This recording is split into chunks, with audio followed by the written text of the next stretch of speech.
నిజంగానే వర్మ మళ్ళీ మెగాస్టార్ పైన పడ్డాడు. మెగాస్టార్ చిరంజీవికి తాను అభిమానిని అంటూ ఆ మెగాస్టార్ మీదే తన సెటైరికల్ ట్వీట్స్తో సరదా తీర్చుకునే ఆర్జీవి ప్రస్తుతం చిరంజీవి నటిస్తున్న ఖైదీ నెంబర్ 150 మూవీ నుండి ఏ పోస్టర్ రిలీజ్ అయినా విరుచుకుపడుతున్నాడు. ఇక నిన్న రిలీజ్ అయిన ఖైదీలోని చిరు పోస్టర్ పై మరోసారి విజృంభించి ట్వీట్స్ చేశాడు వర్మ.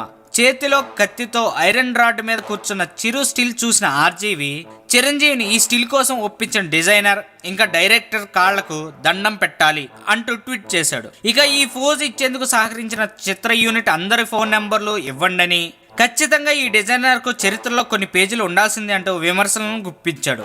వర్మ ఏం ట్వీట్ చేసినా అది వ్యంగ్యంగా అనిపించినా తాను ఏం చెప్పదలుచుకున్నాడో ఖచ్చితంగా అర్థమవుతుంది. నిన్న మొన్నటి దాకా వంగవీటి రాధాతో రంగా ఫ్యాన్స్తో గొడవలు పడ్డ ఆర్జీవి తాజాగా చిరు ఖైదీ పోస్టర్ మీద తన దృష్టి పెట్టాడు.